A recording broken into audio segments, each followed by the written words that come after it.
This week in NFT news, 10 updates for you. First up, Wilderworld have given us some more information on their gens, which are a free claim for Trinity holders.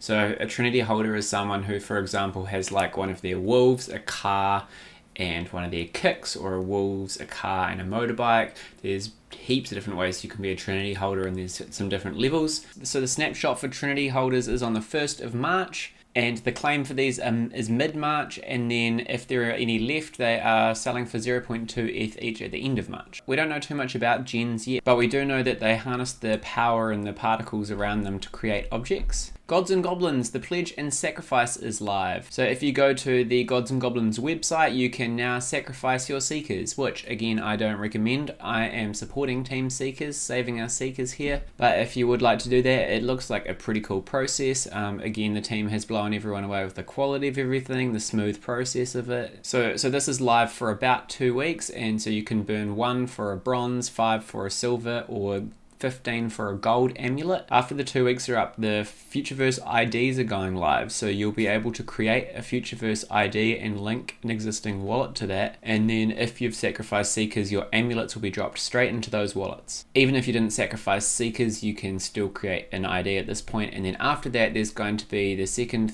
thing, I think they're calling it the summoning or something.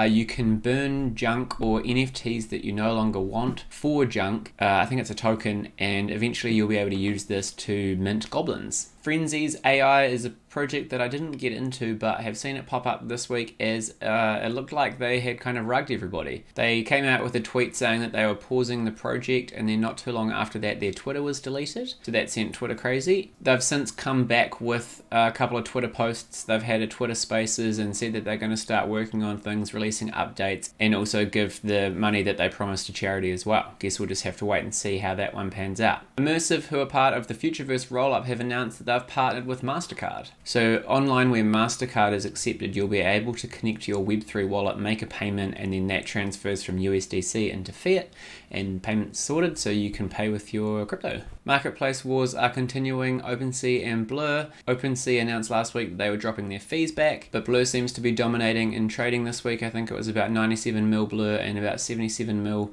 OpenSea trade volume. The majority of this trading is probably just people farming the airdrop.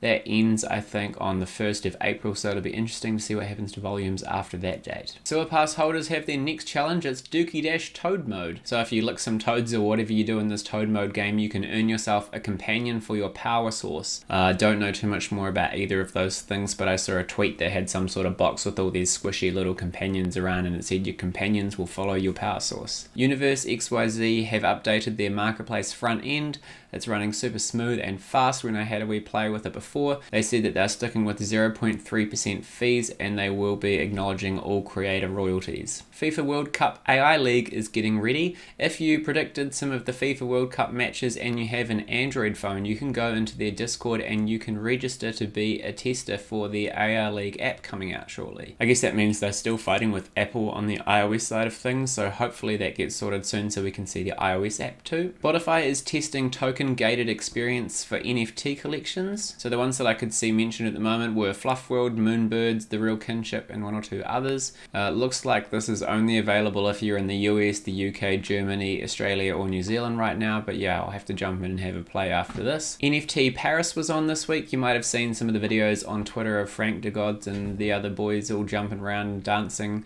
Looked like they were having a pretty good time, but Twitter didn't really like this. I think they thought the ratio of men to women was a bit off, and what on earth does this look like for people outside the NFT space? But other than that, the feedback that I saw on Twitter was a lot of people enjoyed this and said we're still very early for this space, but there are people interested in the fashion and gaming side of things. Alright, that's all I've got for you this week. Make sure you like and subscribe, and we'll see you next time.